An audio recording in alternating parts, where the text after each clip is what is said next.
Welcome, everyone. I'm so glad to have you back in this session. I hope you can all see me and hear me very well. Let me adjust my mic here.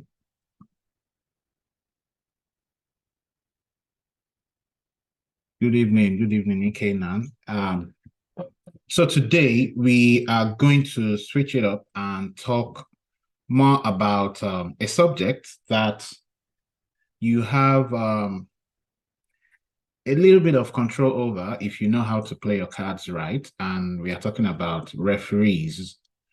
I know for the most part, especially from where most of us come from, it's a bit difficult to, get hold of referees. But today I have people that have gone through the process recently, maybe not so recently, about 1-2 years ago, and they can share insights on how they were able to get outstanding letters from their own referees, how to make connections with people, and a lot of other tips that will be very useful for you all.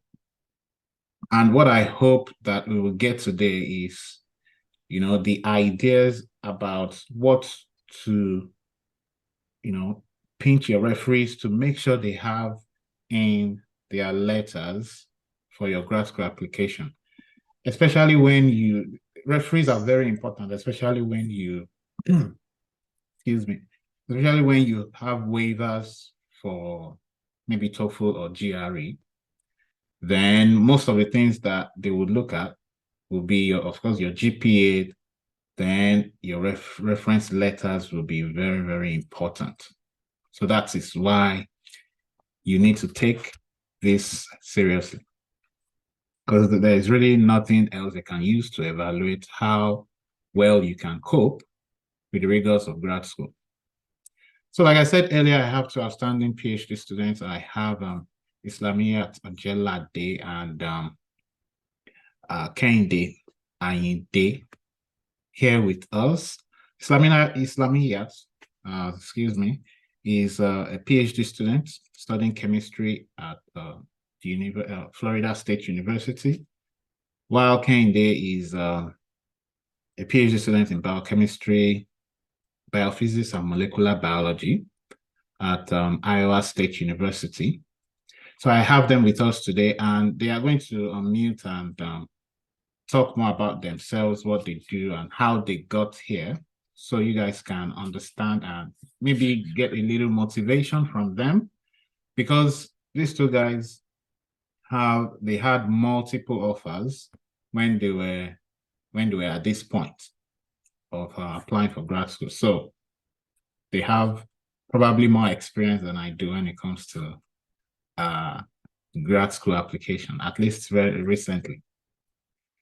So I'm glad to welcome Islamiyat and Kehinde. So I'm going to start with Islamiyat. Please tell us a bit about yourself before we get into the session.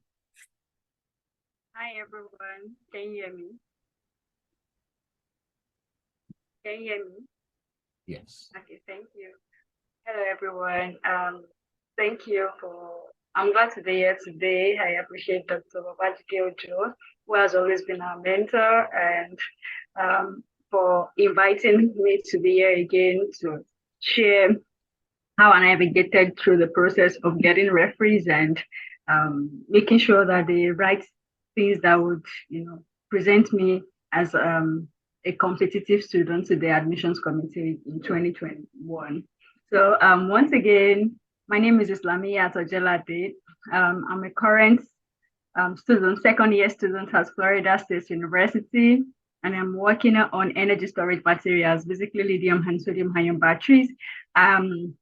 Back to my educational background, I had my national diploma I'm in science laboratory technology at Ogun State Institute of Technology. And after a compulsory 1-year industrial training, I proceeded for my higher national diploma at the Federal Polytechnic Ilaro, where I emerged as the overall best graduate student. That was a real deal for me, and it opened doors to many opportunities for me.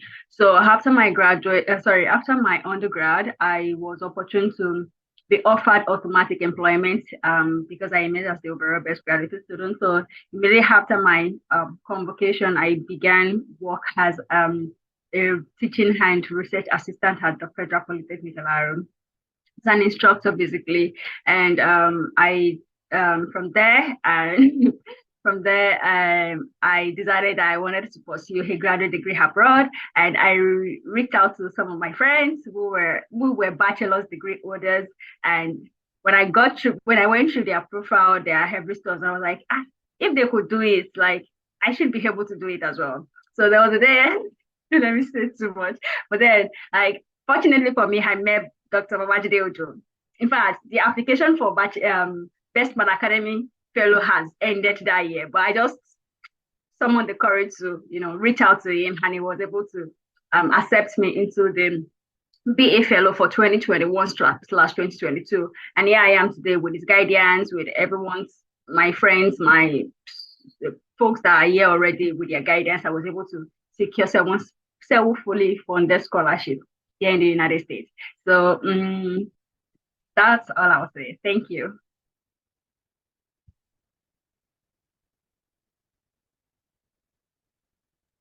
Well, thank you for that beautiful introduction.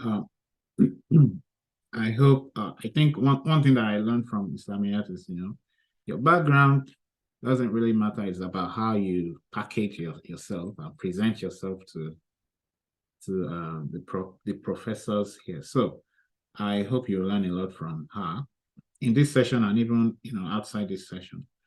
All right, Kende, are you there? Can you please unmute and introduce yourself? Yes, I'm here. Can you see me? Yes. Cool. Good day, everyone. My name is Kende Ainde. I'm glad to be here today on this platform, which has helped raise so many wonderful scholars and individuals, specifically me also, and also Islamiyat. I would like to say that I am really impressed with your story. In fact, I've made you one of my number one examples when I have mentees coming down from like HND degree and seeking admission to postgraduate school in the United States. So good job, well done. Thank you. My background, I studied biochemistry from Lautech, Nigeria. I matched one of the best students in my cohorts. And this, throughout my undergraduate, I've been very enthusiastic about research and teaching specifically.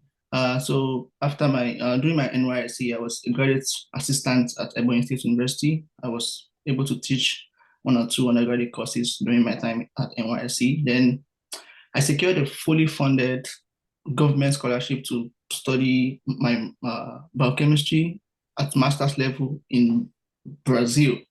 So that was a very competitive position because it's only given to about few people throughout the country. So I did my master's in the University of Campinas in Brazil, biochemistry and molecular biology. And I gathered a lot of research experience during my master's, and it gave me a lot of opportunities when I was applying to the PhD program in the United States. So I applied and I got several offers, and I decided to join Iowa State University, biochemistry, molecular biology, and biophysics department, where I am currently studying the biochemical and structural analysis and functions of a particular effector protein signaling in the actin cytoskeleton. And this is very important in cancer and neurological diseases. So I'm very, very big on mentorship. I appreciate Dr. Babajide Ojo because he has been there since my time in Brazil. He has been putting me through, and he's been a very good mentor to me. And I'm glad to be here today to share some of my experiences, my pathway through application to graduate school. So I'm glad to be here. Thank you. Thank you. Thank you so much for that motivational introductions. So I just want to reiterate that between these two guys, they had like I think about 10 offers between the two of them. So they had what I usually call the good headache, for trying to decide where to go, like what to choose. So I hope and pray that will be a portion of most of you here or all of you. And I particularly like the mix because Islamiyat came direct from Nigeria and Kehinde came, went through Brazil before he came to the US. I say that because I know some of you here are in a program, abroad and are trying to come to the US. I know I see Felix Ayogoke. I know you are in that boat. So please feel free to ask questions. When we get to the Q&A session, we won't have as much time as we did last time, but hopefully we can still cover a lot of questions, majorly on referees, but anything outside of referees as well, since we have these wonderful people here today. All right, so let's get into the main topic. So briefly, in like 5 to 10 minutes, I will start with Islamiyat again. If she's here. Yeah, I'm here. Yes, to get us started with what she has for us as regards referees today. Okay, thank you so much. Can I share my screen? Okay. Absolutely, you should be able to share. All right. I think you should be able to see my screen right now. Right. So basically what I would quickly put us through is choosing references. That's very important. Even before you say you want to do anything, when it comes to writing the reference letters or recommendation letters, you have to choose reference. So I have listed 3 stuff there that you need to pay attention to. The first thing you have to do is to make a list. I remembered when I started my journey with Dr.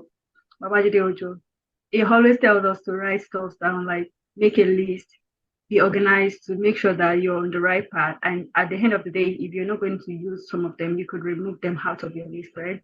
So you have to make a list. Just think about people you've worked. If you're still a student, think about your professors, your lecturers that you've worked with, that you have good relationship with. And if you finished working, you finished schooling, maybe you're currently working, think about them, your past lecturers, your professors, and also think about people at your workplace, maybe your employer or your manager or your supervisor at work who could recommend you for admission. So when you make a list, you could have about 6 or 7 people on your list. Then you have to include your lecturers, as I've said, because your main goal is to get people who could validate your academic prowess, academic abilities, your extracurricular activities, because the admission committee wants to see that you'll be able to overcome all the rigors of graduate school, right? So they want to understand your background, how you've navigated your undergraduate studies, how you've incorporated your undergraduate studies with extracurricular activities, and how you manage to excel in all of that. So you need people that would be able to attest to all of these abilities. So for me, when I wanted to, because I worked where I graduated. So what I did was I chose 2 of my lecturers. Before initially, I made a list of like 7 references people could recommend me for admission. But along the line, I found out that some people would not be able to talk more about me because I don't have a close relationship with them during my undergraduate studies. I had good relationship with most of my lecturers because I was an outstanding student, but then there were still some of them that I believe they would not be able to recommend me very well. Like they would not be able to say a lot of things about me because our relationship didn't pass beyond the 4 walls of the classroom. So you want people that will talk about, you well and that know you well about your aside academics, your leadership experiences, your interpersonal relationship. So you have to make the list. Then if you find out some people would not be able to, recommend you, just scratch them out of your list. At the end of the day, I had about 4 recommenders I believe would be able to attest to my abilities. And when I reached out to them, then I included my lecturers. Then I included 3 of my lecturers. Then one person who is like the head of the chemistry unit where I work as an instructor. So that encompasses like my undergrad lecturers and my employer. That would stand. I wanted to include the rector initially, but I felt the rector didn't have a relation good, not really good, like a classroom relationship with me. It was like a father, but then it wasn't my. We don't have that, that connection, that classroom connection. So I had to take him out of the list, and I restricted myself to my head of chemistry unit as my employer. So if you're working, then you could include one person or two person as your employer, then two people as your undergrad, because you need those undergrad supervisors or lecturers. And I also included my undergrad supervisor because I believe she was the only one that could talk about my research abilities, because graduate school has to do with research. So you want to tell the graduates, you want to prove to the graduate admissions committee that you could withstand everything that comes with graduate school, your analysis experience, your decision making abilities, your research experience, and your abilities in overall. So you want to show that to them. So you have to look for someone who have direct relationship with you. So I know some people would have issues with had issues with their undergrad supervisors. That's what I used to hear from. I don't want my supervisor to recommend me. We didn't have a good relationship. Well, I'll tell them, if you are still in school, you don't have choice than to just try to, make sure that you build that relationship with your undergrad supervisor, your supervisor. So include your lecturers and get in touch with them early. You could email them if you know that they would not reply to email. For me, I didn't email them. What I did was I went, because we work in the same place, right? So I went to their offices and told them about my dreams. Like, sorry, this is what I want to do. This is what I want to do. I plan to do. A few of them were like, are you sure you'll be able to get a funding scholarship with your HND? Right? Like, I was really, really convinced that I was going to get it. I never doubted myself for once, even though some people were doubting me. But I told them that I tried to convince them. But one of them was like, I doubt if you will be able to get it, and maybe you should do a master's degree before. Then immediately that person said that, I scratched that person out of my list. That is it. So I was like, I don't want I'm convinced enough. I don't want anybody to confuse my conviction. So I removed such person and I got in touch with them early. So it's important for you to get in touch with them early. If they are not accessible to you, just like mine, you could just send them email. If you have their phone numbers and you share a good relationship with them, you could call them over the phone and maybe schedule a meeting with them, because sometimes some people will, our professors and our lecturers, and they'll be like, you want to tell me that you want to request something from me, you're calling me on the phone. So instead of just, telling them on the phone, you could just schedule a meeting with them, then pack your bags or whatever, then go to school to meet them, to talk about it with them. Try to convince them that you need this. This is your part. This is what you have passion for. You want to proceed for your master's degree or PhD degree in the United States or anywhere, and you will need their input. Okay. And one important thing is that the truth is, most of them will get that now. Most of them might have, for example, if you've graduated maybe like 5 years ago or 6 years ago, and you don't really have they might not be able to remember you vividly. Like, you have to help them. You have to tell them that, I am this. You taught me this, and these were the activities I was engaged in during my undergrad. Even all my supervisors, all my recommenders, then they don't know what I was involved in extracurricularly, like what I did on campus, the clubs, the organizations I joined. Most of them didn't know them. So I have to tell them that, okay, I did this. Aside the classroom interaction we have and motherly or fatherly relationship we shared, I did this outside the, because this also is important for your grad school application. They want to see that you be able to go outside the school, outside classroom. You are able to balance things, and you're able to contribute to your community. So I would show you. I had about a lot of recommendation letters. Well, I would share you one of my recommendation letters. All of them brought me the admission I have today. So I'll show you. So the content of the content of the recommendation letter, and I can see this well. Okay. So the first thing is the open paragraph. The open paragraph needs to, like a brief introduction of how the person has met you and what the purpose of writing the letter. Okay, so for example, look at this one. I'm really honored to recommend Ojala Islamiyas, who is applying for doctoral degree in chemistry at the University of Miami. I have known her for about 5 years as a lecturer, and as my protege, who has proven herself to be a woman of character and worthy of trust. This open paragraph alone, like she's really proud to recommend me for admission. But whoever is reading, I'll be like, oh, nice, man of character. But you've opened this person has opened the floor for continuous reading and probably open the heart of whoever is reading the letter that, okay, this person, I think this person makes sense, like this person is a good person. But someone to be saying this without. So therefore, I feel I am at the point of vantage to write about our abilities. Okay, so the next one is validation of academic capabilities. I mentioned the other time that you want to pick people who could validate your academic capabilities. Remember, in your statement of purpose, your personal statement, you bragged about yourself, you talked about what you've done, your achievements, your CGPA, everything. So the recommendation letter or your references are just there to buttress the point and attest to it that yes, truly this person has this. Okay, so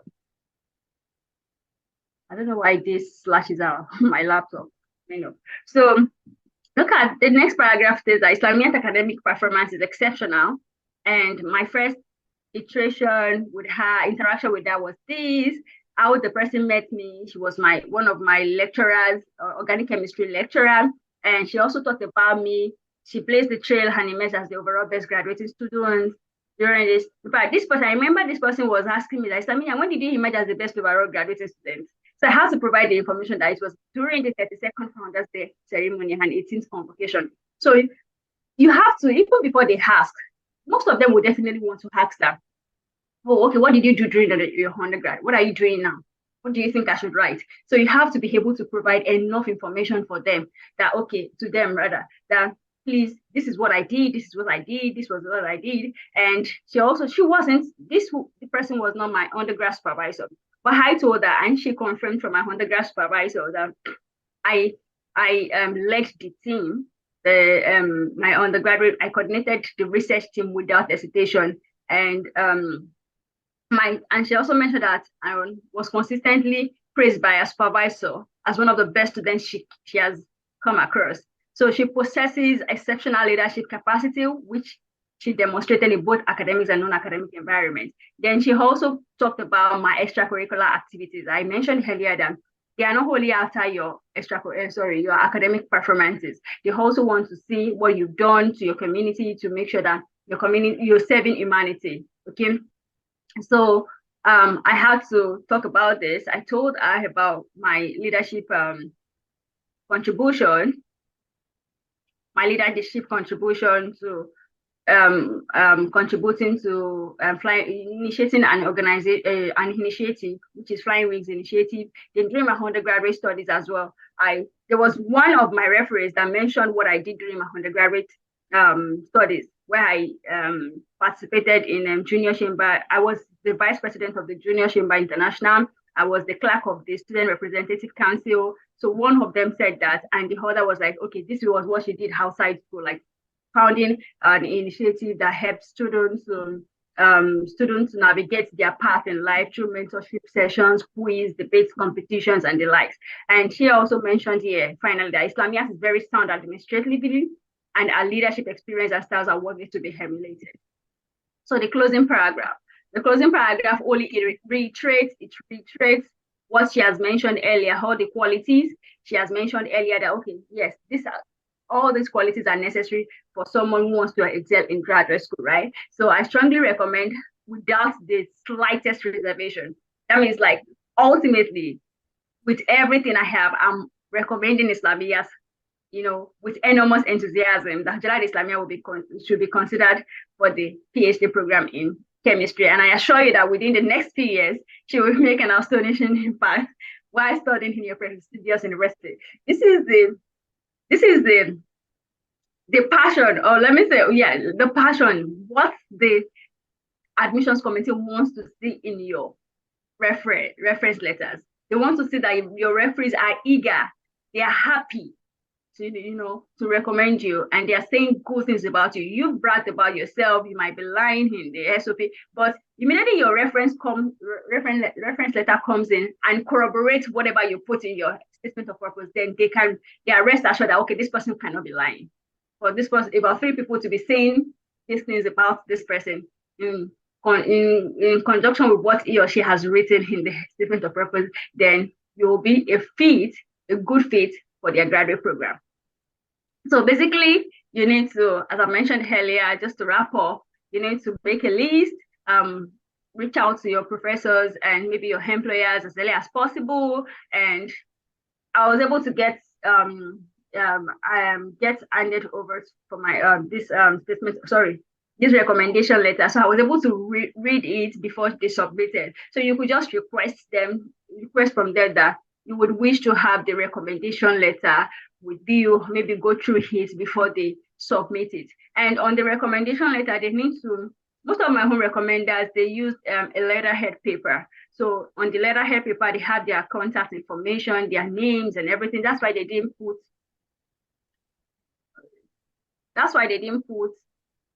like, I am Dr. Mrs. something in the first paragraph. They just went straight to the point. They used letterhead paper. So if they don't have letterhead paper, they may just briefly introduce themselves and how they, get to know you. Or yes, and that's the purpose of writing the recommendation letter. So it's always good to reach out to them early, build strong relationship with your lecturers if you are still in school now because of this purpose, because no matter what, you're still going to need them, show someone to speak about your abilities, your academic abilities and extracurricular activities. So, and that's all for I have to present. Thank you. Thank you so much for that. So before we go to Kenya, I think a summary of what you said is, apart from talking about your academic qualities, most of us don't have the luxury of graduating as the best student, right? But outside of that, you can talk about, other things related to research, and really don't discount your extracurricular activities. I think that's important from your own story as well. Leadership activities related to academics or any other thing that maybe advances, a good cause or inclusion or diversity. So I think that's important to note from a letter. So I'm still going to talk about other things, but let me go to Kende to see what he has for us.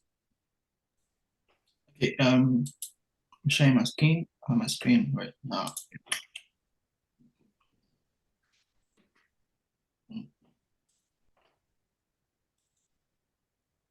Okay.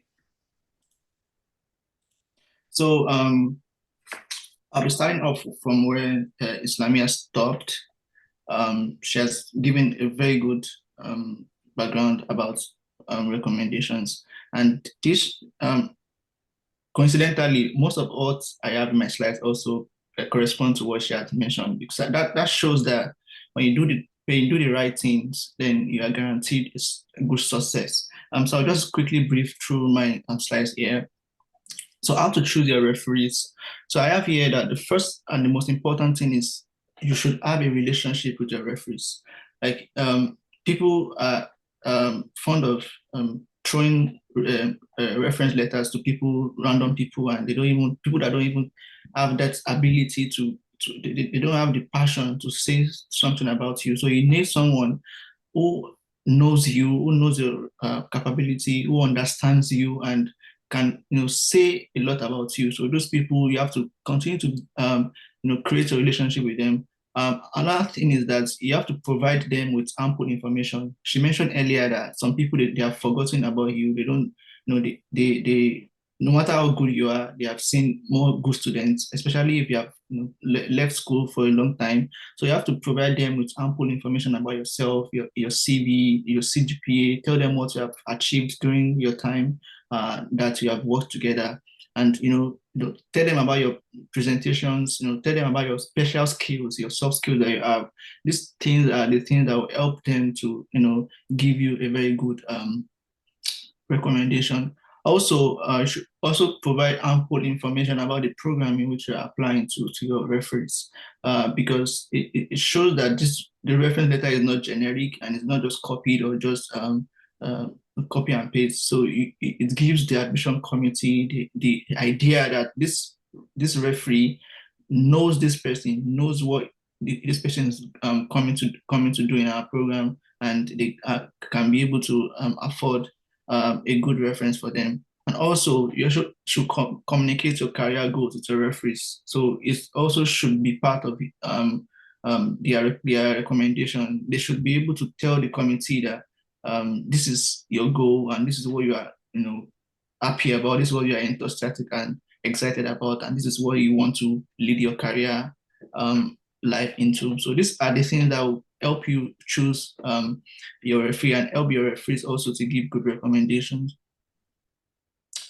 So summary of what should be in your letter. So the difference is that I will just be bringing some paragraphs from excellent letters I've read and I've received from people.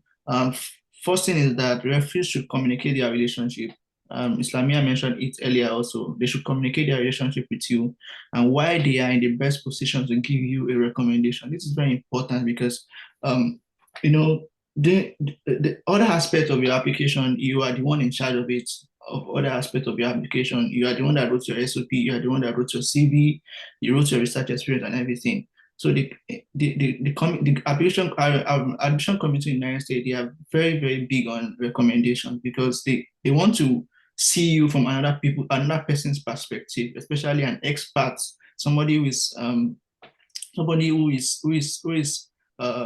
the position to give an informed recommendation about you. So they are very, very excited to see your relationship, how long you have worked together, the duration of the relationship, what kind of relationship. So this should be communicated in your letter. So I have an example of what I've highlighted here. I'm pleased to write a letter of recommendation for Ibrahim, who graduated from the Department of Agriculture Extension and Rural Development at Aduke Capital University of Technology, Oyo, Nigeria, as a lecturer. So this person has proven that as a lecturer at the university and in the department, I have known Ibrahim for more than 6 years. I have engaged him in some of my courses, and it is based on this extensive experience that I write a letter of unequivocal support for his graduate admission pursuit. So this person has showed that he can talk about the applicants, and they are excited to talk about the applicants. Another one here, this one is one of my a paragraph from one of my recommendations. It said that I'm writing this letter with great pleasure to recommend Keynes Raymond Ainde in his application for PhD admission in your program. I have been working with him as a student who I co-supervise his master's project at the department for almost 18 months. So this person has, show this. You can imagine if this person start telling the graduate committee about my research experience and my research proficiency, then the graduate committee will be able to believe this person because she has communicated that she co-supervised my master's project. So these are very important things to take note.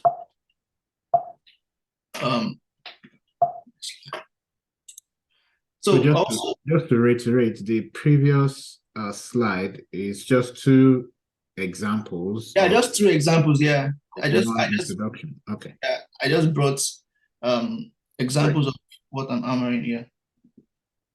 That's nice. Yep.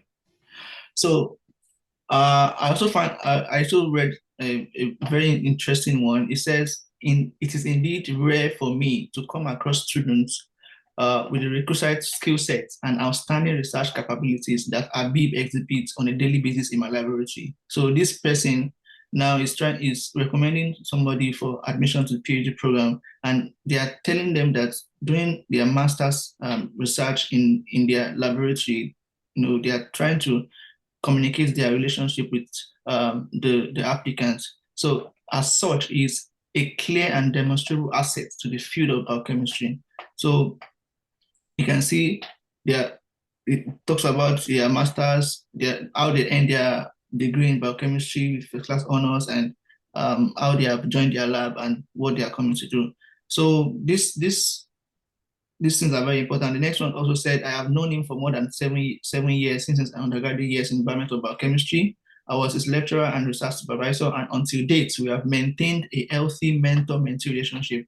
So this one is trying to communicate the fact that even though he has left my lab, or he has left my mentor, my direct contact, we are not in direct contact for more than maybe 3 or 4 years, but we have been able to maintain a healthy mentor-mentee relationship. So this person communicated that irrespective of the duration of time in which I have known the applicant.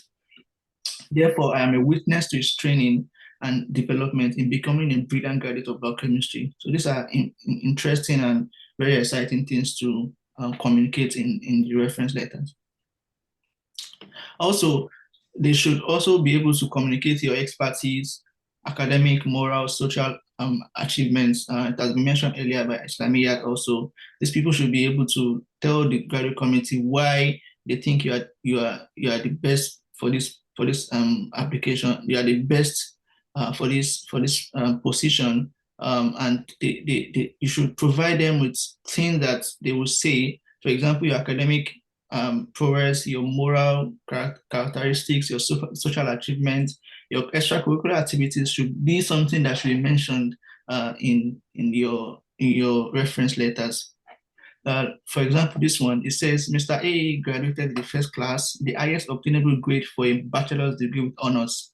At the time, he graduated in 2018, only 5 students, including Mr. Gafar, had ever bagged a first class degree of chemistry from our chemistry department since the establishment in 1976. So this it just paves the way to the admission committee that they are reviewing an outstanding applicant's material, because for your referee to be able to come up with figures and facts that that are pinpointed towards recommending you, then that means that they really know what they are doing about you. They really know what they are talking about you. So, for example, also, apart from your grades and everything, admission committee can also dwell on your soft skills. For example, is an outstanding student who takes his courses diligently, and this is evident in his consistent academic success. He also has a great teachability index, which makes him learn and adapt very fast to new processes such as research techniques and laboratory procedures. He was the group leader of his research group, and he displayed good leadership qualities. Additionally, he has a good scientific writing skill, and he can make logical reasoning about science. So these are things that they want to hear from your recommendation, from your references in your recommendation letter. I must, can you go back to the last one? So I must say that I particularly like these 2 examples because, for people like us that don't have a first class, we don't have to use the first one. We can use the second example to describe our achievements. Yeah, it is. This second one is particularly from one of my recommendations. Good. So also, continuing from the previous slide, it said Mr. Inde have demonstrated impressive capacity in learning procedures and protocols, becoming an independent student rapidly. So this is also, you should underline becoming an independent student rapidly. Mm-hmm. This recommender is trying to chip in the fact that you are independent. And what is graduate school without independence? I mean, you are meant to be independent. You have to reason independently. You have to come up with independent ideas, and so this person has communicated that the student has become independent student rapidly. So this is also very good thing to say about an applicant. So also, they can briefly describe your project if they have the information. This person has the information about my project that I've worked on. And so they are able to tell the committee that its project involves protein biochemical and biophysical characterization, focused on chaperones and their interaction with viral proteins. So Mr. Inde is able to perform protein expression and purification, work safely with genetically modified organisms, and communicate good scientific findings. During this period in the lab, he was trained to independently purify proteins using manual and automated systems. He is also proficient in the use of analytical techniques such as cyclodiacharism, fluorescence spectrometry, and SECMAS. So going from going from academic progress, going to research, and going to like moral, your soft skills, and everything. These are the things that they need to see in your recommendation letters. So also, they should also be able to communicate assurance, confidence, assurance to the admission committee. So we saw earlier from Ms. Lamiat's presentation that the last paragraphs include reiteration of how important, how glad they are to give this recommendation, and they are assuring the graduate committee. It's very important to assure the graduate committee that this person I'm recommending will be a great fit for you to consider for admission. So this one said, in addition to having first-hand knowledge of Ibrahim's academic commitment, I am also familiar with educational goals of pursuing graduate study in business administration. He certainly possesses the wherewithal to succeed in the program, and I wholeheartedly give my utmost recommendation on his application. I strongly encourage you to consider Ibrahim for a place in your graduate program, for I am sure he will prove a worthy addition. This is very fantastic and interesting recommendation, a closing remark to a recommendation. So you should also encourage them to give a very good closing remark to a recommendation. So lastly, I'll just be giving quality tips. Also, these are the things that have been mentioned by Islamia earlier. Encourage the use of official letterheads by your referees. Also, keep recommendation as short as possible, most especially one page. You can see from the sample Islamia showed, just a one pager, and it entails everything that needs to be known about the applicant. Also, the person should also make good use of your initials. Let them know that, let them communicate your name often in the recommendation. It shows a strong tie between the recommender and the applicants. Also, this is generally, you should also establish good communication with your recommenders. Always, reach out to them, call them, just be a good person to your recommenders, and always thank your recommenders before and after recommendation. Thanks for listening. Thank you so much for that. That's a beautiful presentation, just like Islamiyat's.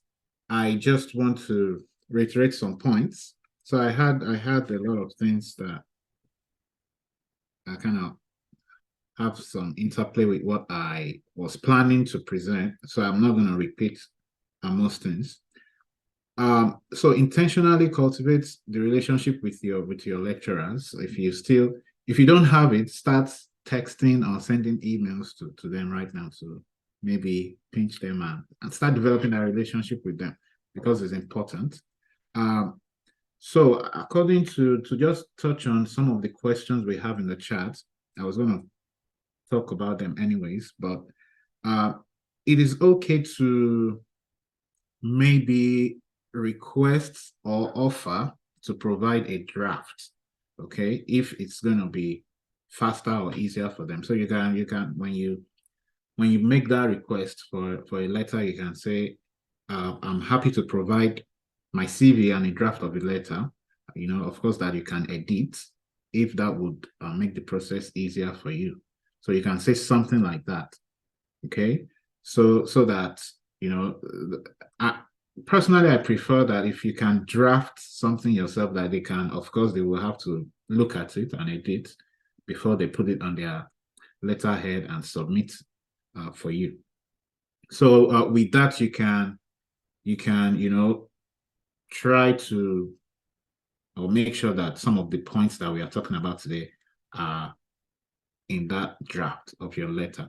Of course, it will be based on your achievements, your CV, either during your time as an undergrad or after undergrad, which the lecturer might not know. So it's important to provide your CV for them, so that they just don't if it's okay by them, they don't have to talk about just your undergraduate. If they know anything about what you have done after, it's okay to mention it as well. Some of the important things, I think, a common trend with what Kende and Islamia told us, it's important to talk about, your research. Don't discount whatever you've done as an undergrad. Most of us have, undergrad research experience. So package that and think about how you can present that in your draft that you're going to provide. And if your lecturer will do this, make sure they tell them. It's okay to tell them, they have to talk about your research and potentially teaching experience or skills if you have that. Tell them these are the important things that they want to see, your leadership skills or activities that you were engaged in school and maybe outside of school. And I like some phrases that I saw in Kende's presentation, phrases like, it is indeed rare to see students like Habib, and the professor went on to describe why this is rare. So things like that will make you look like an exceptional student for this position. And to reiterate Kende's point, it's important to, in many cases, that you show or you demonstrate the ability to work or reason independently, because this is important as a grad student. If you have done that in the past, it's something they can talk about in their letter. So someone asked, how to join my mentorship group, and I say you are already in my group. I don't know what else we can do. So in the past, I usually have, because of one time and because I was just trying to gather experience on how to do this mentorship thing, right? So I limited people that I would be meeting with to 10 or 12 people per year. But I've done that for the past 3 years, so I have enough experience and the week to take up more people. That's why I opened it up to more people this year. So to me, you are part of my mentorship group, all of you. Okay, so please, that's why we have these monthly meetings. It's okay to ask questions. You can email us after. If you're going to email, I would say, if you want a faster response or making sure that it gets to me, using bestmanacademy@gmail.com, right? So the other one that sends out the meeting invitation, like the info@bestmanacademy.com, you might not get a fast response if you use that. So bestmanacademy@gmail.com is the best email to reach out to me if you have any questions. So before we get into the Q&A, just for the next hopefully 5 minutes, I know that some of us have teaching experience, maybe that we maybe in a private school. I know some people that after school they do not have a lot of opportunities, so they have to teach in private schools. So you can during NYSC, for example. So I just want to show you an example of how this person talked about that in their letter. So hopefully, if you're in that boat, you can use some of these ideas as well. Let me see. Give me a minute. Let me find this letter. All right. Oh, okay. I've not shared my screen. Sorry about that.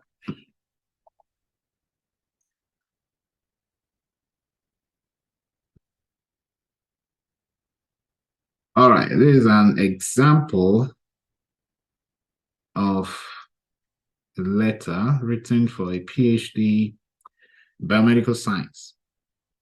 So a lot of the same things that Islamia and Ken, they talked about introduction. So you start with the statement of recommendation. I'm pleased to strongly recommend this person for admission into your university.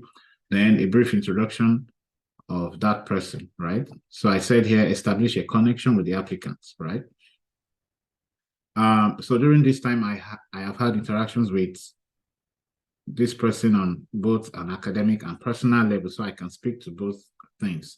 Then they started their paragraphs. I'm going to send this to you anyways after this or during this session. So if you are here, please plan to download it. So I said grad school is mainly about research. Let your unique research attributes shine early in the documents. So in most cases, they want you to do grad school research. So your experience they should definitely talk about your experience in this regard. So give at least one example of when your research attributes stood out. So one of the things this person talked about, he explained that typically undergrads in our program go through a year of mandatory research training. And among my undergraduate mentees during this year, he was the first to propose potential project topics. And I was impressed by his desire and initiative when he submitted the introduction section of his project only 2 weeks after my approval of a topic. Despite his debacle in acquiring relevant texts from the library, he demonstrated excellent tenacity by coming up with an impressive literature review, despite the challenges we typically have with quality internet access. So it's like overcoming adversity and still trying to, work on what you have to do, which will be important in grad school. So you can see how he ended this paragraph. Hence, I believe that this person will thrive in an environment like yours, where there is much improved access to resources for impactful research. So I said here that, if there is a way you have maybe overcome the adversity in the past, either in academic or in a technical research problem that you overcame, it's always good to talk about that. Because if I'm sure Islamiyat and Kende will be able to attest to this, you are going to face a lot of adversity when it comes to your research. Things that just won't work and you have to troubleshoot. And so if you have that experience, it's okay to talk about, that's what you did. So this person talked about how they had to optimize a lot of the PCR conditions for their research and was later successful.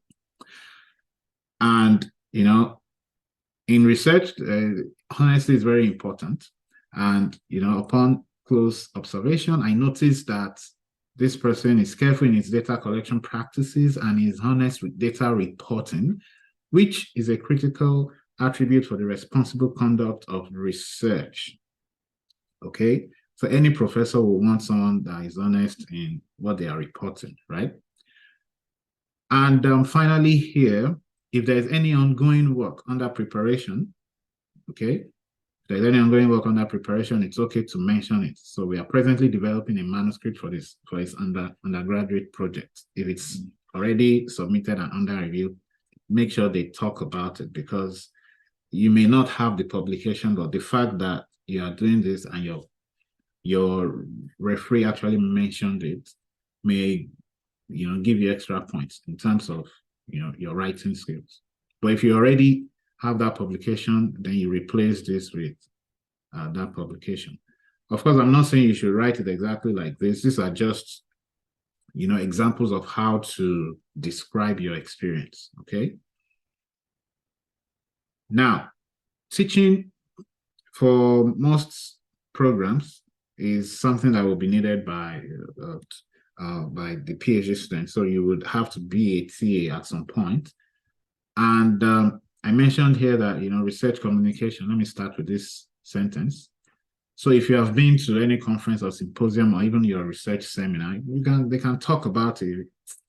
They can talk about this experience by using, phrases like science communicator. So you are a confident science communicator, as I have observed in class and at conferences and symposia that we jointly attended. So it could be the seminar that we usually do. So they can say that, you're a confident science communicator, as observed, in the graduate seminar or undergraduate seminar that you had. So I have no doubt that he has the creativity and communication skills needed to excel as a graduate student. So this particular sentence, I usually call this the So what? Question. So yes, you would notice that all across this document, we tried to do this. So you are an excellent science communicator. And so what is that, okay, because of that, I have no doubt that you have the communication skills needed to excel when you are in grad school. Now, this is the part I really wanted to show. Now, importantly, I believe that this person has budding teaching interests and skills. For his mandatory national service, it didn't come as a surprise when this person opted for a year-long opportunity to teach high school biology immediately after graduation due to the shortage of biology teachers in his community. Thus, apart from his teaching interest and skills, this person has the potential to recognize gaps and volunteer to fill the needed gaps, which is an asset to any scholarly environment.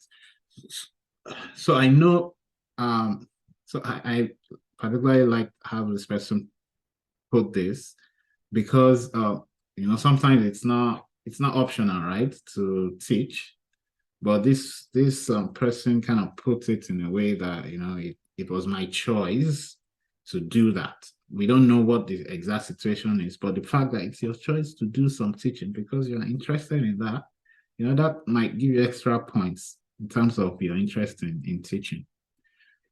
So that's that. Then you summarize what all we have said and just repeat that recommendation. Now, what is not in this letter is the leadership or leadership activities or extracurricular activities. But if you have that, it's okay for one of your referees to talk about that. Now, it's important that if you are going to draft letters for your referees, it's important that you try to make sure that the language or the content of all 3 or 2 letters are not exactly the same, right? You have to kind of change it up to make it read as if this is coming from 2 different people. But if your lecturers or professors are writing this for you, it will definitely sound or read differently. So that will not be a problem. But again, always try to provide information. Always try to help your referees by updating your CV and sending it to them. And if you can offer to write a draft for them, if they will accept that, then that's the best situation for you because you are the one that understands what's needed with all your training and your research on how to apply for grad school. And by the fact that you're in this meeting, so you should have written down a lot of points. And of course, the recording will be available later. You can come back to it. But by the mere fact that you are more informed than you are potentially more informed than your referees in terms of what is needed in a quality reference letter, especially if they've not written a lot of these things. It's important that you try to help them again. Update your CV and send it to them, and offer to write a draft for them. Okay. So that's all I have. It's 9:04, so we are going to take questions for the next 45 minutes, as we usually do. All right, let me start with the questions in the chat. So you can use the hand. Please raise your hand, but I'm going to start with questions in the chat. Some of them do ask for a draft. Okay, so that's a comment. So that's good. I'm glad some of them asked for drafts. So someone said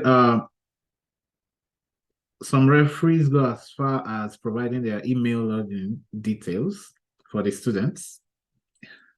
Do you consider this good ethics? What do you think?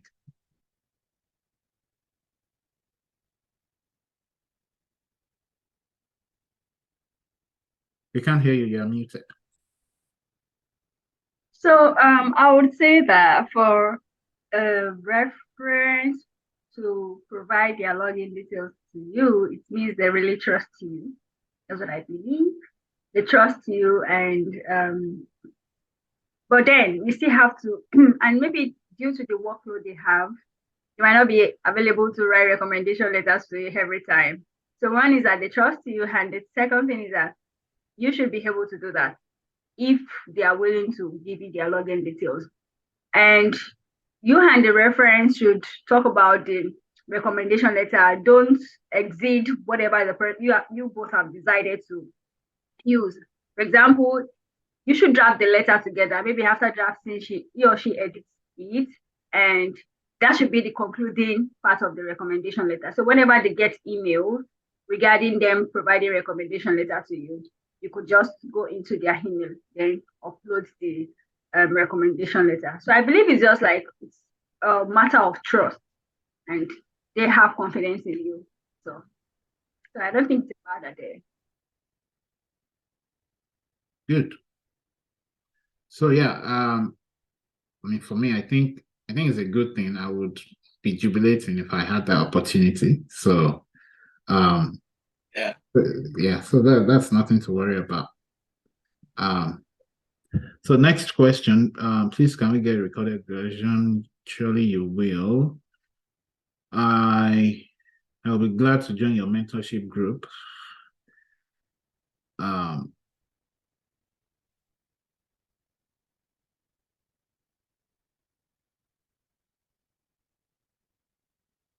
I have used my undergrad supervisor in my previous application, but it's like she doesn't like to recommend me. I decided to use one of my lecturers. She requested for my CV and certificates, which I have sent. What else can I do? I mean, at this point, she has requested for what she wants. I don't think there is much you can do than to try to, remind them. And again, you can send an email and offer to write a draft or give them a draft that they can edit if it will make it faster. I always recommend that you have 2-3 drafts of these things. Apart from the one that we all shared today, I know in the course there is a draft there as well. So that's like a lot of samples to look at to be able to write what will fit your own experience.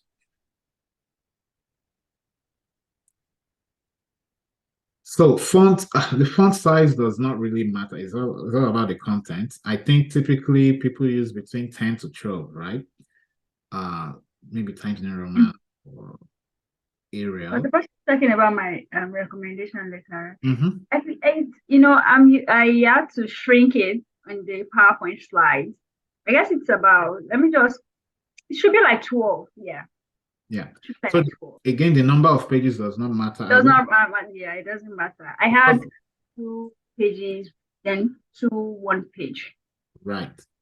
So I don't think it should what would they write about you that will exceed 2 pages? But typically you have a 1-page letter or 2 pages. It's all about the content. Please, how many applications would you suggest one do to graduate school in the USA? All right, I'll leave that to my co-hosts here. And please, is there a standard line spacing one must use in the SOP if it's not stated by the program one is applying to? All right, what do you think about that?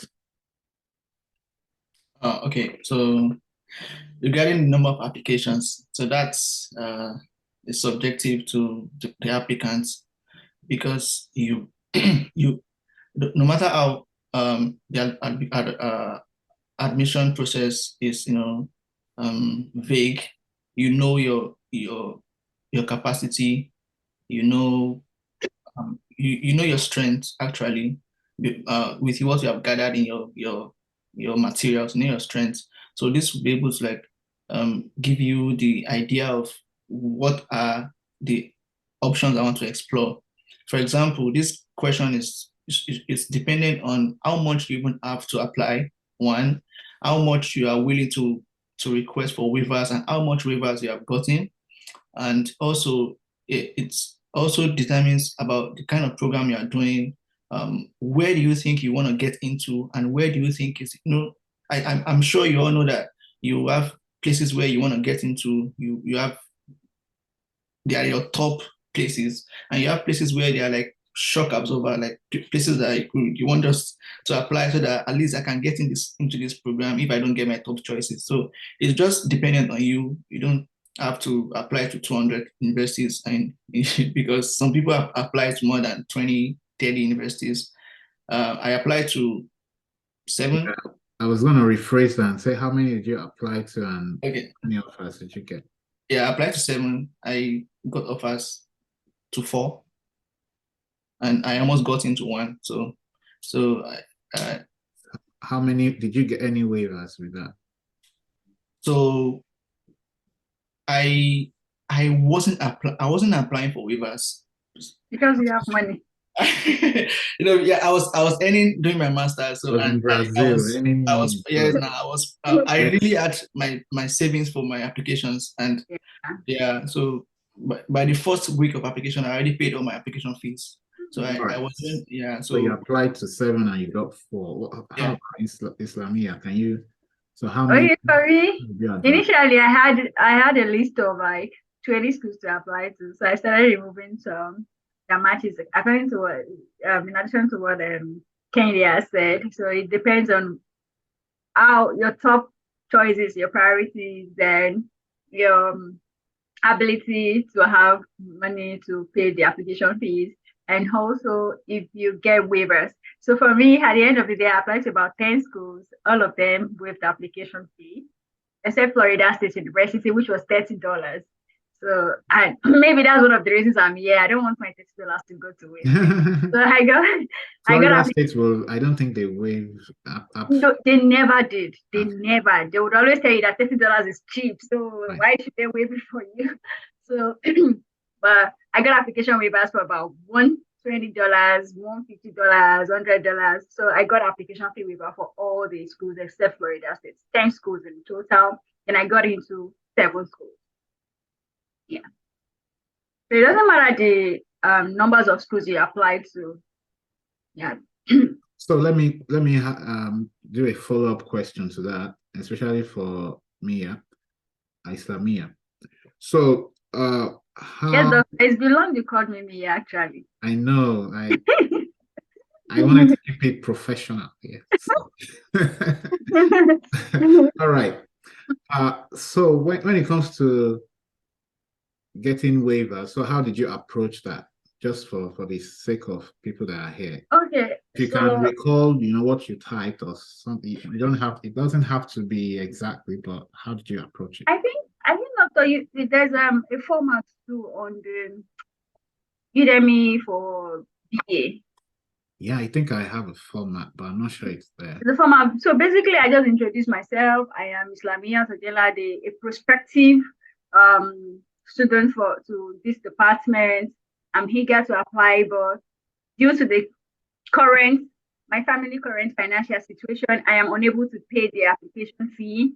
I humbly request that the application fee be waived so I could pursue my journey. Then I do attach my CV, my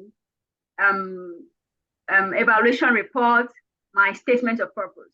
Yeah. And you sent that to who? The graduate coordinators. Yeah, I was going to ask that because I think they should know that the person they are giving waiver to is worth it. It's worth the waiver. So I was going to ask if you give them some of your documents to show that you're worth it. Right. So I intentionally asked that because it's not just about writing a letter. Anybody can do that, but by the time you start requesting for waivers, and you can do this anywhere, the worst they can say is no. Yeah. So, but write just like what she said, but make sure you attach your documents. When they open it and they see that this is a good student, they will want you in their program, and they will do whatever they can to help you. Make it as short as possible. Very short and concise. Just go straight to the point. I'm requesting for application waiver due to my current financial situation. That's all. Good. All right. So is there a standard line spacing one must use in the SOP? Standard line spacing. I I always prefer double spaced if it's possible, you know. It's easier to read. So or at least 1.5 spacing, and it shouldn't be more than 2 pages.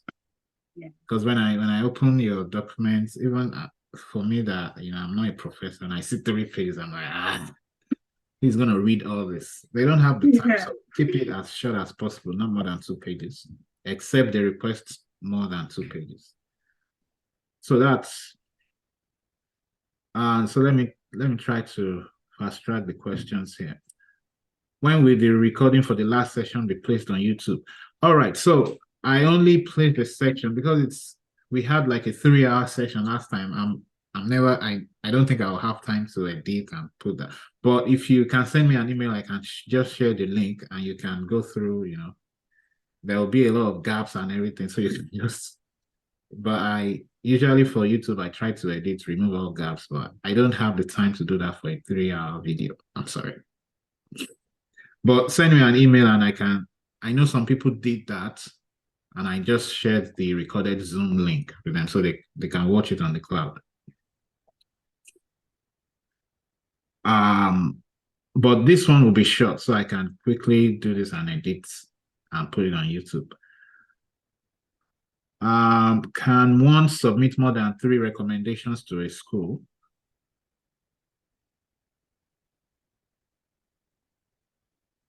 I think it depends on the school, the platform you're applying with. Most of the platform they just put 3 vacant spaces for recommendations. So Okay.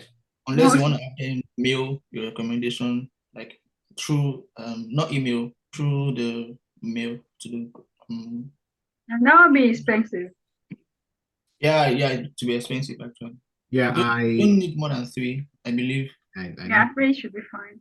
Most of them are 3. They request for 3. Most of them are 3, and even if they say 2, some will give you an option between 2 or 3. Yes, 2 or 3, yeah.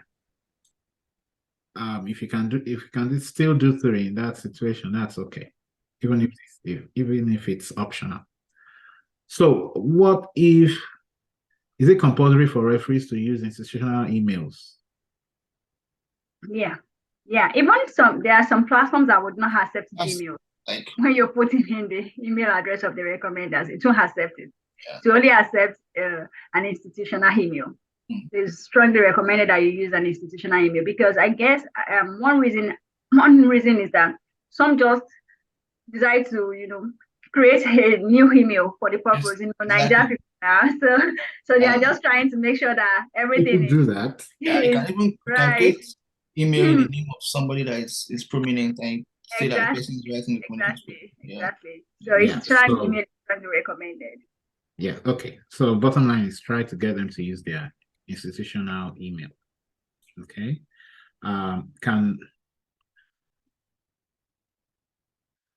So I'm trying to attend to some of the questions here before we go to the people that raised their hands. So please bear with me. In the past, we usually don't care a lot about the chat, but let's try to do that today. Must your undergraduate research work fit into the research work done in your potential graduate school? My undergraduate project looks very simple compared to what is done in graduate schools. Yeah.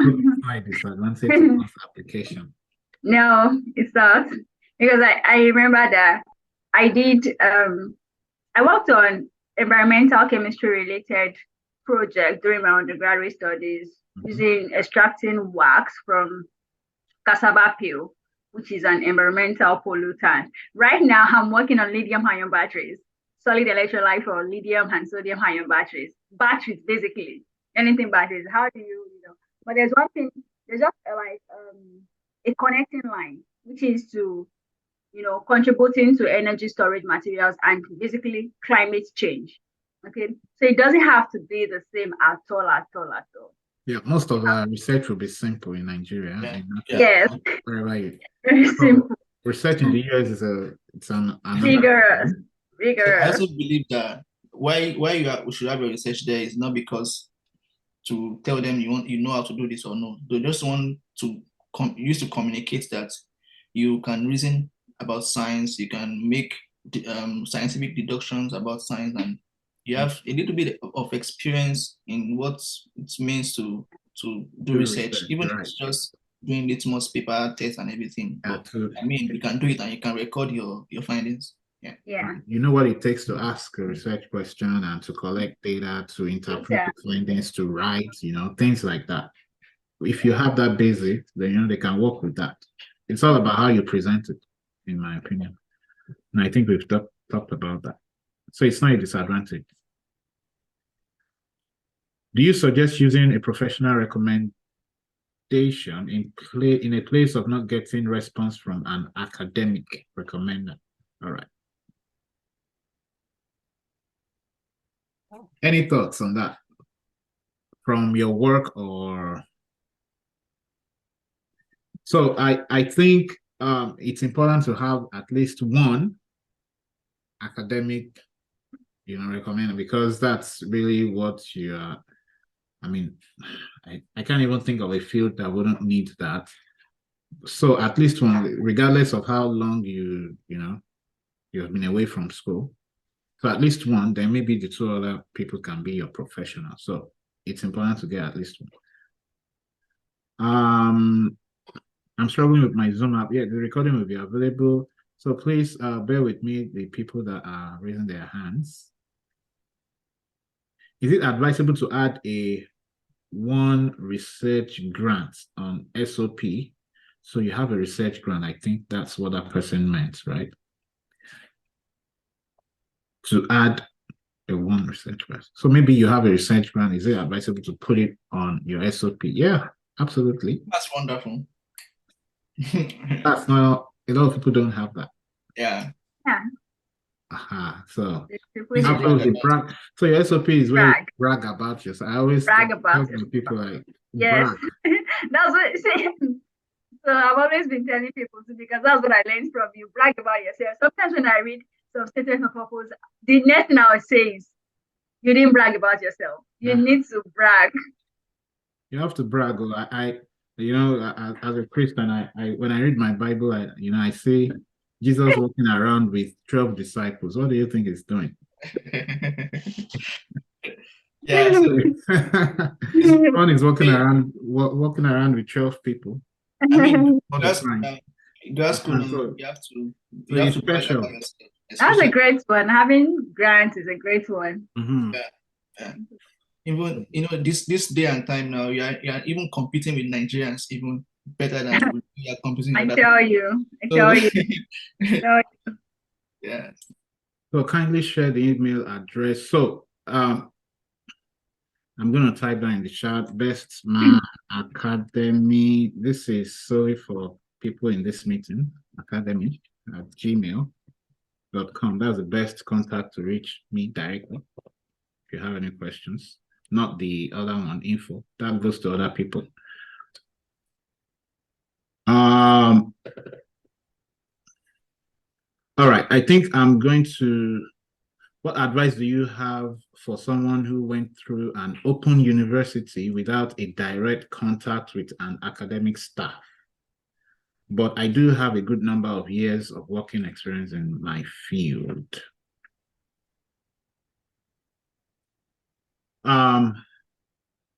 What do you do in an open university? You still take lectures right? So if you have the emails of your lecturer, you can still contact them and to request, right? Definitely.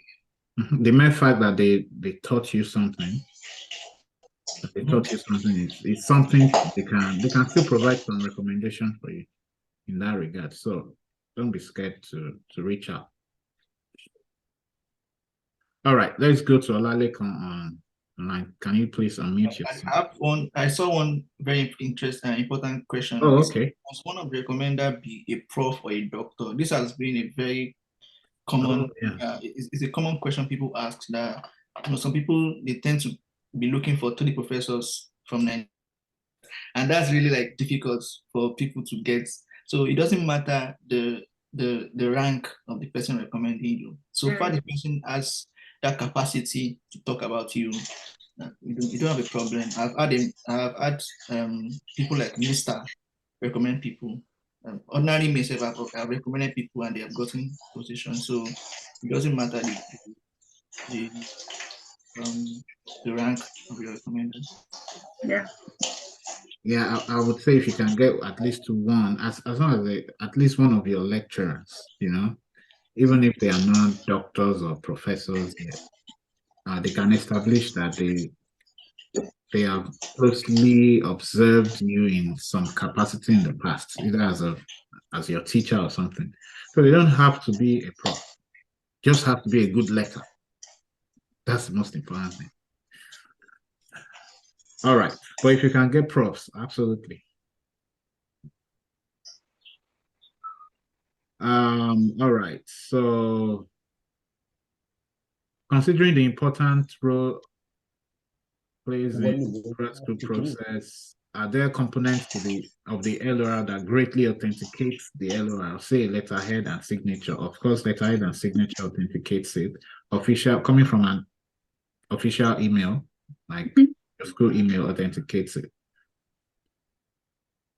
Considering also that most lecturers might be too busy to actually go through the hassle of printing, signing, and scanning the LOR with letterhead documents, what do you prefer as an alternative? Wait, do people Okay.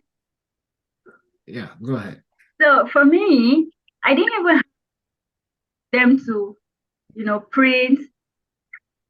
There should be like a soft copy of their letterhead paper. So we use the soft copy of their letterhead paper. We just copied and pasted them. You just have to copy and paste the body of the recommendation letter. Then you insert their signature. Then you do that. You convert that to PDF. That's enough. You don't have to print. If they have a soft copy of their letter paper, if they don't have, you could, I don't know, whoever has printed the document would definitely have the soft copy. So you should try to, if they are able to get that for you. You can even offer to design it for them. Yeah, if they can design, because that's way more easier, and no scanning issue or anything. It will be converted to PDF. That will be neat and very. Right. Yeah, I was gonna say, do people still do print scanning? Okay. But anyways, a good response. So let Olale complete on mute. Let's quickly take questions. Yeah, here. thanks to everyone that has been giving us more information. Thank you, Dr. Joe. So the question I want to ask is that in my own case, I have one of the lecturer that wants to, one of my former lecturer, because I graduated in 2016, and that's from Moshida Bella Polytechnic in Ogun State.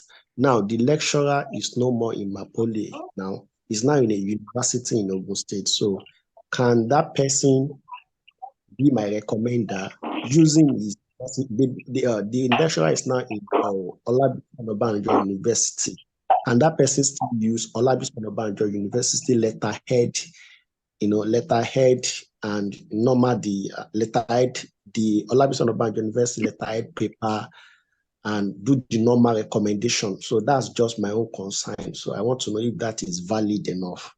Because on all my documents, I did not attend Olabisi Onabanjo University. Who wants to take a bite?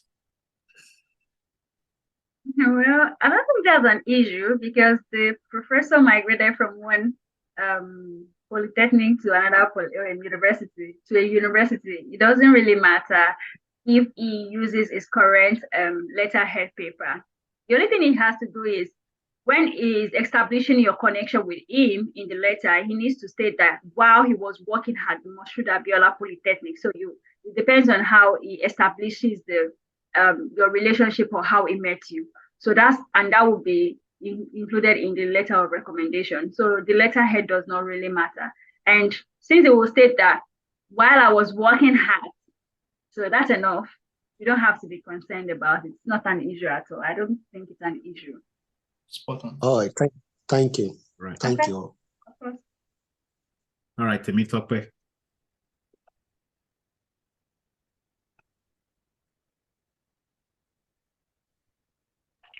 Hello. Yes, Good we can hear you. Good afternoon. Yeah, thanks for the section you have on us. Really appreciated. We have some questions. Basically, the first one is on the subject line, which is on recommendation or recommenders. I over the years, like maybe okay, my grad application, I've been using three recommenders consecutively, and this year I'm thinking of changing them because really, like last year, I opted for like, can I draft it or something? So he said he's going to write by himself. So I didn't really know what they're writing. I have not even seen any copy of what they do write for me. So this year, well, I've contacted someone that I've not used before. He's a mentor. Okay, like, let me just start this way. This professor, I studied biochemistry. I graduated 2012. Though I had my MSc, I finished my MSc 2016. So I had some teaching experiences in universities and polytechnics. So I met this man like 6 years ago. He's a mentor, he's a professor of biochemistry in Kuta. So I just told him about my grad application. And I told him I would like to use him as my recommender. And he said there's no problem that I should draft and send it to him. So I want to ask that fine, this person has not talked to me before. He has not supervised any of my project before. So how do I go about it? What I'm drafting? I don't know. I don't just know what to write. So just let me just ask the question that maybe you guys can just put me through. That's my first question. And the second question is on supervisors. Okay, I've even put it on the chat box. Supervise, like code emailing supervisors. This year, last year I got some positive response and I blew it up anyway. But this year I've sent a lot of cold mails and I've not gotten any positive response. Now, I want to ask, can I proceed with my application to those schools, despite the fact that I've not even gotten any response from some of those supervisors, intending supervisors? So that's my question. And then on those schools that specify lab rotation, that you don't have to get a supervisor before applying all of that. Can I still go ahead and contact those of faculty member in which I discover my research interest or my research interest matches with theirs? Can I still contact them, or I should just go and apply to those schools based on lab rotation? So those are then application waivers. The questions have been answered. I want to ask that those schools that said they don't have a waiver, can I still meet their grad coordinator and like send mails to their grad coordinator on application for waiver? Those are my questions. Thank you.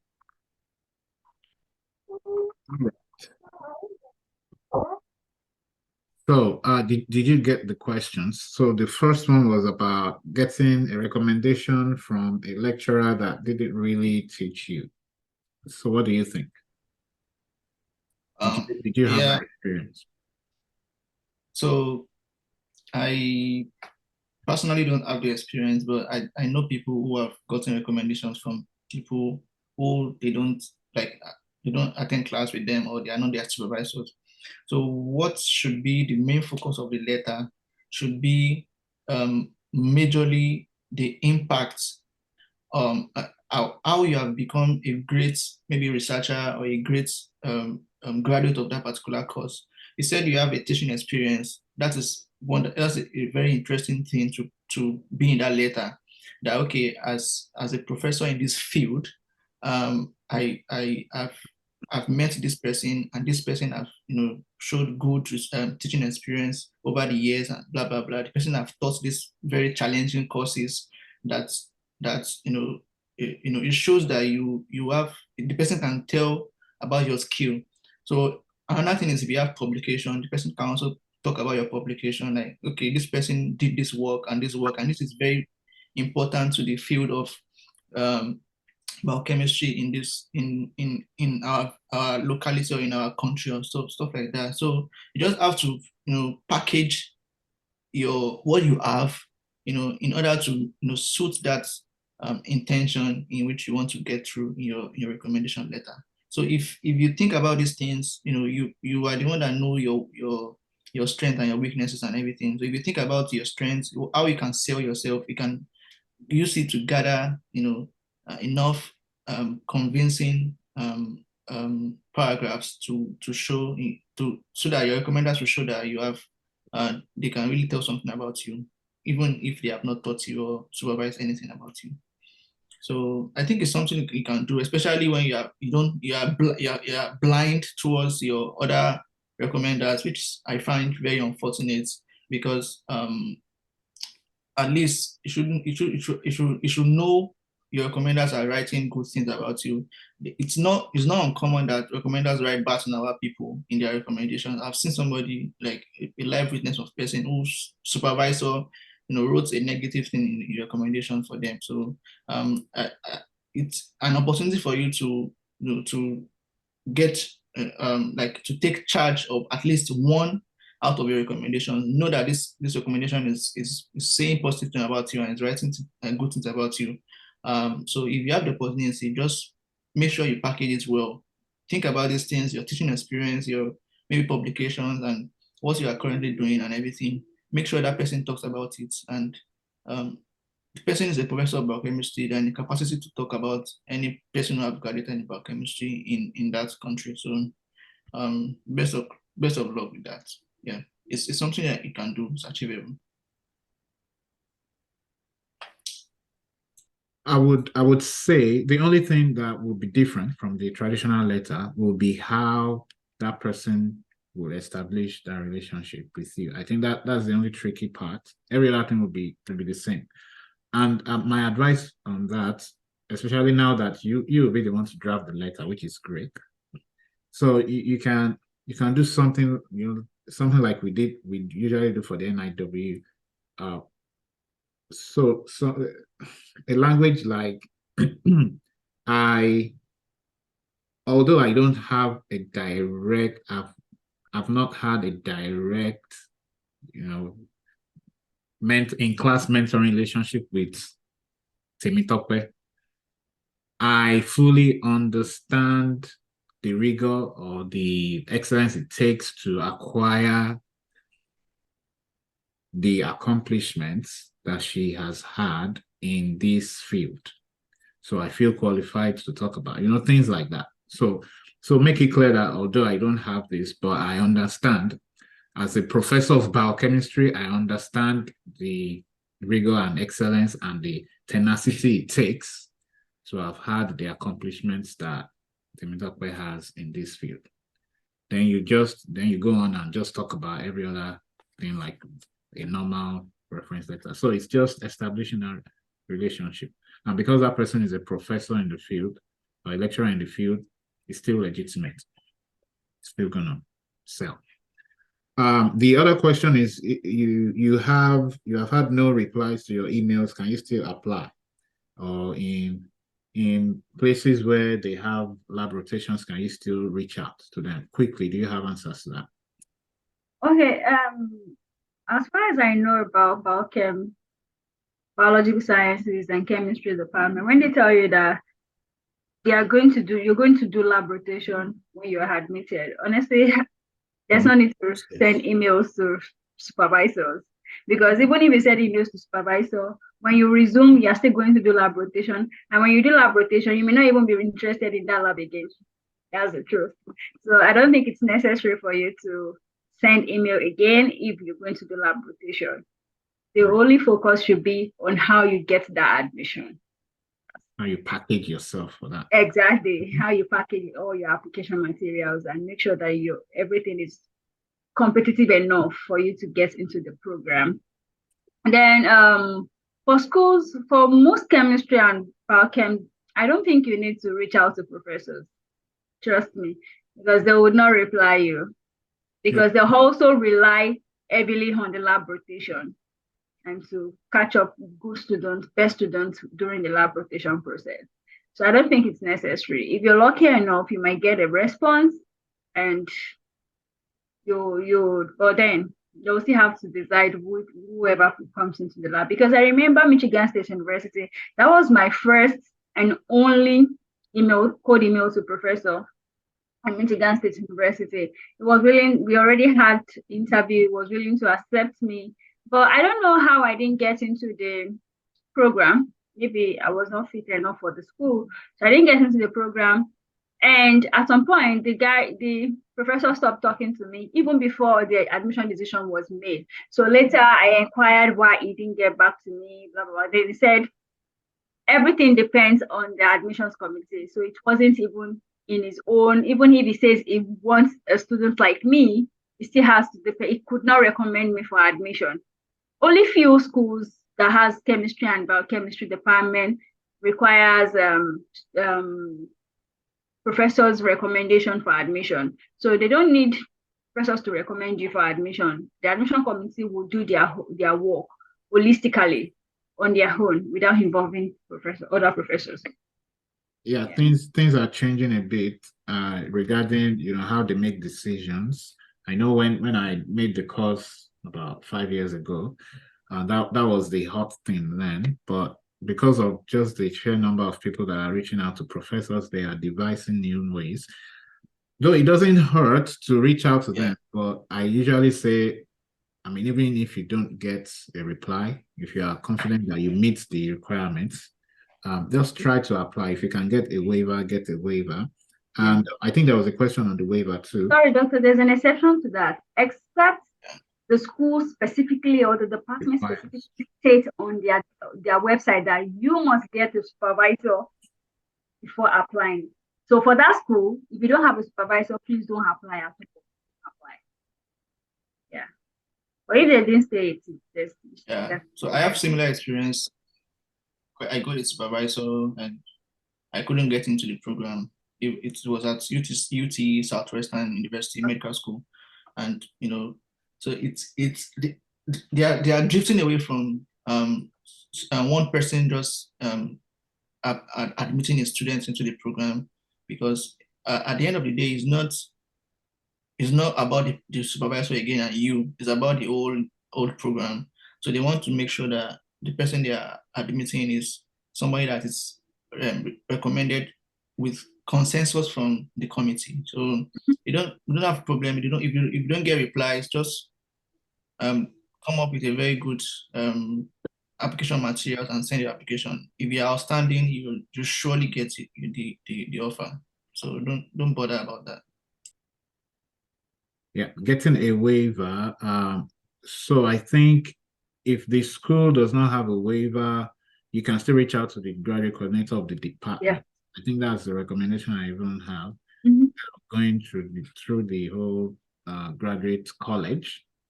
So reach out to them personally in the department. So that's our advice. All right. Yeah, right. I think we are going to end in the next 5 minutes. So please, we are going to take just 2 questions. David, Luke, and Dr. Yemi. And I'm going to try to respond to as many as I can in the chat. Okay, thank you very much, Doc. Good afternoon. Good afternoon. Let's do it quickly. Okay, please, Doc. I was the one that asked the question about being if one of your recommenders would be prof or doc. The reason why I asked is that coming from a polytechnic, and my recommenders are 3 actually. They are all my lecturers, one my supervisor and one my departmental lecturer. But both of them, they do not have doctorate degree. They are actually pursuing that. I'm trying to get one that has a doctorate degree, and the first person I had to travel to that place to see and all that didn't work out again.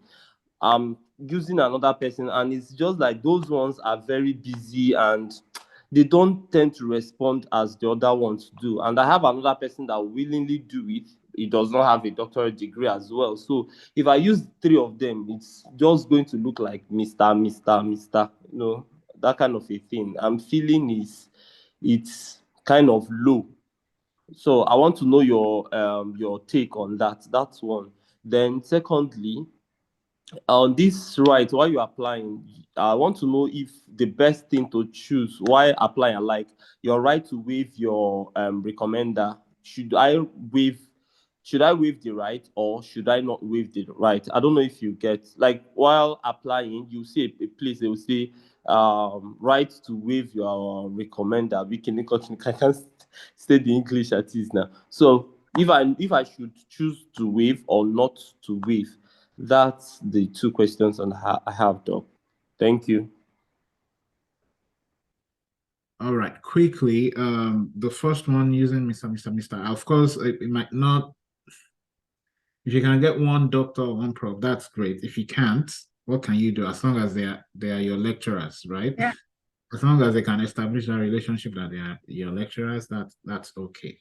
Okay. Okay. The second one about what was it again? Right to waive and Right not to to waive. waive. Yes. I mean, I always advise. I think I don't know if Islamia will agree, but I always advise that just waive the rights. You know that. I mean, there is no point trying to see what they are right, what they write about you. Because even some of them would not, immediately they would be notified that you are not waiving the rights. So somewhere they may be reluctant to provide it out. So this person wants to see what the person did not trust me. So it's okay. It calls in question, you know, your level of trust. Trust in them, okay. Yeah. So if I don't waive, it means I don't trust them enough. Yeah. I think so. Yeah. You need to see what they wrote. I mean, Okay. Thank you very much. All right, me. And sorry, the last thing, can I change my recommenders? Like that after submitting your application, like I think I've submitted 2 applications and I can't do that. As long as you can't do it on the online system, I don't know if you can do that. But that would be a question for the graduate college, anyways. It's not something we would be able to answer.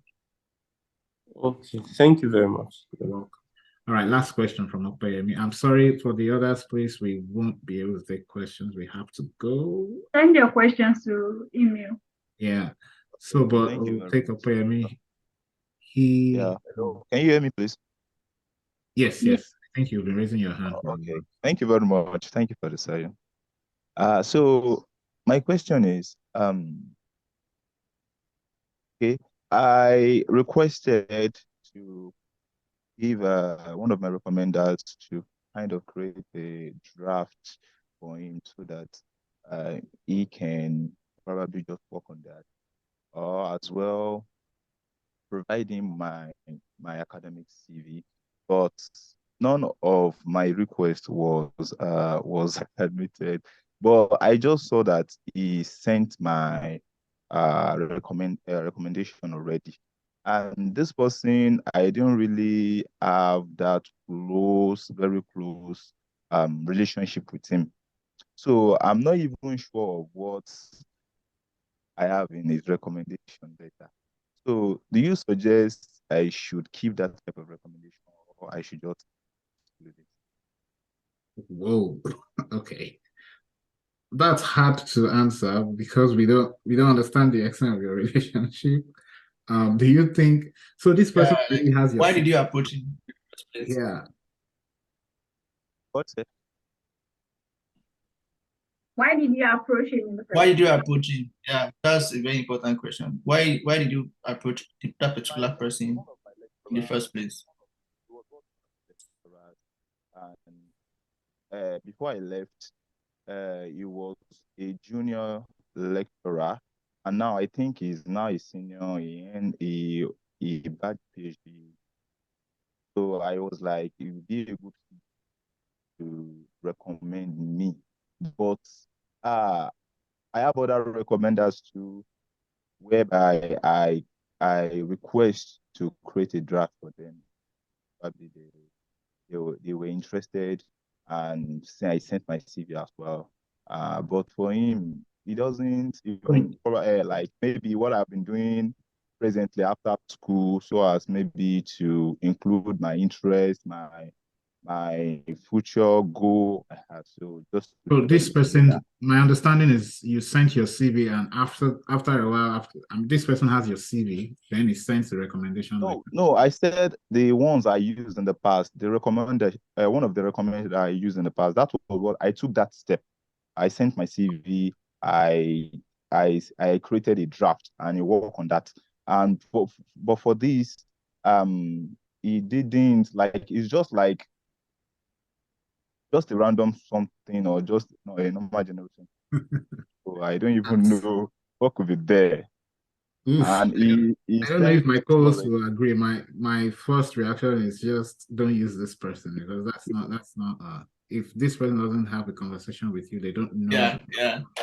If they Just don't have your updated CV, I mean, I guess they will just send a generic recommendation from their inbox, or maybe they even have Yeah. a hidden. Some of them have a generic one. yeah. So most likely, the person will just send a generic Which letter might not fit your for CV you, and when that might they now start looking at your CV as well. yeah, So and that might hurt you. Yeah, it might hurt your application. And So just I'm even having a change of I'm not okay, cause I studied physics as my undergraduate during my undergraduate studies, but now I'm moving towards the electrical engineering aspect. So I really need someone to tailor it to my future career. So yeah, that's still related. So yeah, that will be the last question we'll be able to take, because I really have to go now. If you have other questions, send it to our emails, and of course you can reach out. I hope you can reach out to our co-hosts on LinkedIn. Don't disturb them too much, please. They are busy PhD students. But yeah, they will be happy to answer questions. And even if it's bestfriendacademy.com, please do. I want to piggyback on one of the comments that we saw here. So someone said if your recommender is reluctant, refuses a draft, makes negative comments like why not come back to our school, things like that. They don't want your progress. I've seen a lot of examples of this around. Remember, I ran too. I remember your story. So I have a lot of stories of personally, my project supervisor didn't recommend me. I didn't use my undergraduate project supervisor. I never did. Yeah. Some of them So want you to because come of back. his negative comments, why didn't come back? Why don't you come back here? Yeah, no stuff like that. So yeah, I never went to him. Yeah, so just run. Felix, you can contact me. I really have to go. Thank you so much to Mia Kinda nice to meet you. and Kenny. So I usually call Nice to meet you also. for professional Islamiyat and Kendi and Inte. So thank you for coming. I'm really seriously, I know you guys are very busy. I'm really, really grateful that you took out time to be here today. I'm glad you were willing to give back to us. So thank you so much for your time. And to every other person, please, if you, I should be able to upload this video quickly, but if you need the previous session, please reach out to me via that email. And if you check the chat, I already shared the sample of the reference letter that we had today. So please download that before you log out. So thank you so much again. I would see you next time. So next time we'll have another set of PhD students and myself. We'll talk about reviewing your statement of purpose. I think that's the next thing on the calendar. So hopefully you come prepared with your SOP, and we won't be able to review everyone's SOP, but there is a trick that I'm going to teach you, or some things that I would point out on how to do this. So I will see you next month. Thank you so much, guys. And take care of yourself.